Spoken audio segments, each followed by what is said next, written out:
Hello, ladies and gentlemen, and welcome to another edition of Mr. American's Moments in History, American History Edition. We're going to continue talking about the Civil War. For this second section, though, I'm going to break this up into a couple of videos. So for my students, wherever video 1 leaves off, that will be the end of one of our class periods, and then we'll continue on to the next part in the following class.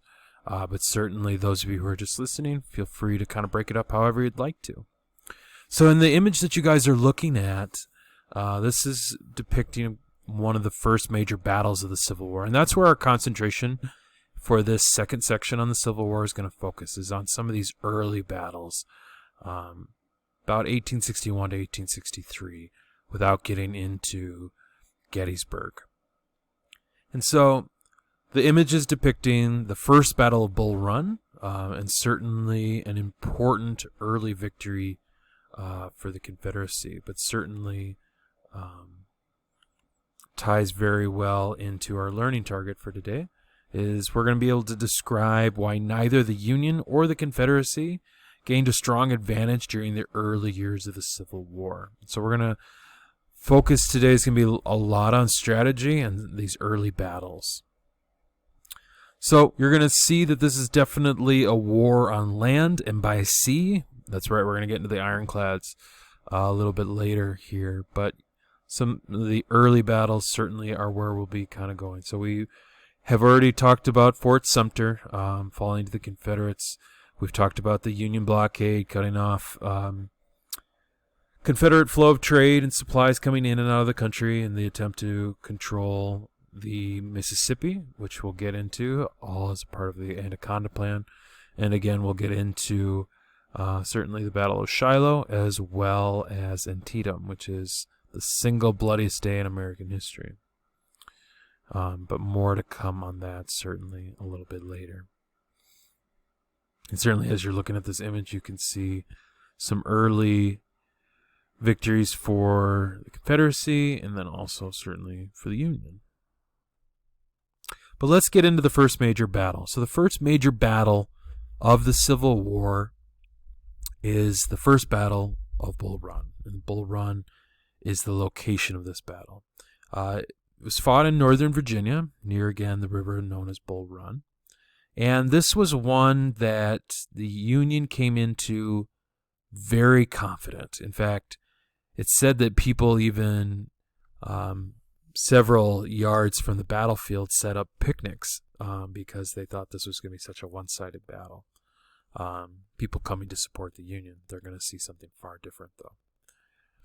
The Union troops began their attack on the Confederate forces, but the Confederates know they're coming because of the spy network, that they were able to get that information. And the Confederate forces are being led by P.G.T. Beauregard.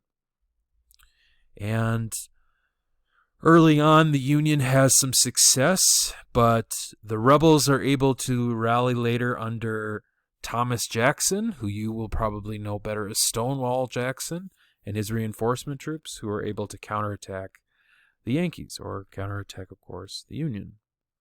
And so the Union Army is later forced to retreat back to Washington, D.C., and this retreat at first is pretty orderly and then turns into a panic. And one of the big what-if questions here is that the Confederacy doesn't follow or push towards Washington, D.C. One of the classic what-if questions here is, what if they had? How would the war have been different? And so when we look at the number of forces engaged, we're looking at about 60,680. So certainly a very large force. Total number of casualties, which of course that number includes those who were killed as well as wounded, or captured and missing as well. And so we're looking at around 48, almost 4,900 troops. The majority of those involved in this particular one are Confederate, and so our Union casualties are higher. About 460 Union soldiers are killed versus about 387 Confederate soldiers. And so an early important victory for the Confederacy. And this victory did, in many ways, at Bull Run, shocked the Union. And so Northerners were kind of coming to the realization that this is going to be a long war. This is going to be a hard war, hard fought, and it's going to be a costly one, not only monetarily, but certainly the human cost. So Lincoln sees this, and he knows he's got to make some changes. So due to this outcome at Bull Run, he's going to sign a bill requesting a total of about 1 million Army volunteers to serve for 3 years.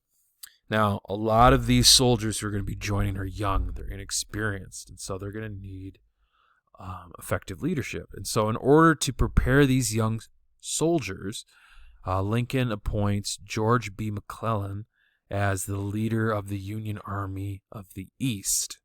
Now keep in mind, this war is going to be fought in the East and in the West. And we've started here with the East. We're going to come back and talk about the West, which is mostly the war initially to control the Mississippi River. But we're going to talk about that more in just a second. The Army of the East is also known as the Army of the Potomac, of course named after the river in Washington, D.C.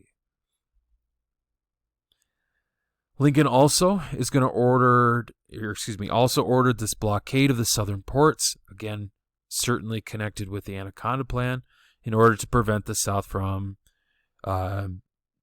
exporting its cotton and importing necessary supplies such as guns, ammunition, food. We talked about last class, gunpowder being something that was being imported by the Confederacy as well. The Confederates are also they converted an abandoned Union ship. Abandoned means that you've given it up. And they armored the vessel, which they hoped would help break through the blockades on these southern ports. It did not. So the blockade doesn't close off trade completely for the Confederates' trade, and so it does reduce it greatly by about 2/3. And so certainly you're going to see the effects of that on the Confederate Army certainly later. But overall, this part of the Anaconda Plan was mostly a success. You're going to see a little bit later that other parts were successes and other parts were failures. So this part was a partial success. The Confederacy also needed to break through, and so the Confederates took this burned out hull of this former ship, the USS Merrimack, and they covered it in iron panels and then put in an underwater ram. And the whole idea is to hit ships with them and sink them. And so this kind of becomes a drastic change in naval warfare. And so what you have ushered in is a battle known as the Battle of Hampton Roads.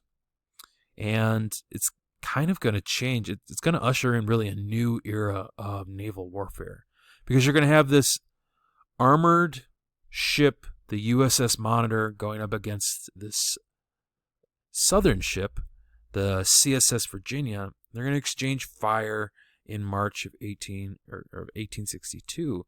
And this becomes known as the Battle of the Ironclads, which are these iron-covered naval vessels. And so certainly those iron-covered ships could ram into the side of a wooden ship and sink it. And so certainly what you're going to see is that this is going to usher in, so right here off the coast of Virginia, just to kind of give you a little bit of a lay of the land. But you're going to see that, according to our map, it's an indecisive battle. And that's exactly what it was. So when we look back at the Battle of Hampton Roads, it's basically a draw. It's tactically a draw. But what's so important about this battle is that it pretty much in an instant makes all of these navies throughout the world pretty much obsolete, because they don't have an answer for these new armored ships. And so the naval changes are going to have to take place very quickly here, not only in the United States, but around the world. I want to get you guys into the war in the West now. Now remember, another part of the Anaconda Plan was to take control of the Mississippi River. And we're going to talk about some really key battles, including the Battle of Shiloh, which is going to be a Union victory, but is certainly going to come with its challenges. So during the first years of the Civil War, we're trying to kind of compare it to how does this war in the West compare to this war in the East? And on its face, you're going to see more Union success in the West than you will in the East. But keep in mind, the second main goal of the North's plan, the Anaconda Plan, was to again gain control of the Mississippi. You're trying to split up the Confederacy, and you're trying to cut off shipping within the Confederate States of America. And so they're trying to gain control of the Mississippi and the Tennessee rivers in the West. And again, the goal is to make it harder for the South to transport goods, or the Confederacy to transport goods. Now, the general who's in charge, Ulysses S. Grant of the West, he was sent out west to control the Mississippi and its tributaries. So this is one of our vocab words. These are the smaller rivers that flow into larger ones. So these would be the smaller rivers that flow into the Mississippi. Grant's going to end up, he captured Fort Henry on the Tennessee River in February of 1862. And then later he's going to capture Fort Donelson on the Cumberland River about 10 days later. So early on, Grant has a lot of success. Now, some of you know this already, but Grant's nickname is Unconditional Surrender. And so he's famous for saying things to the effect of no terms except unconditional and immediate surrender can be acceptable. And you're going to see a lot of these early battles taking place in Tennessee, Mississippi, Alabama, and Kentucky.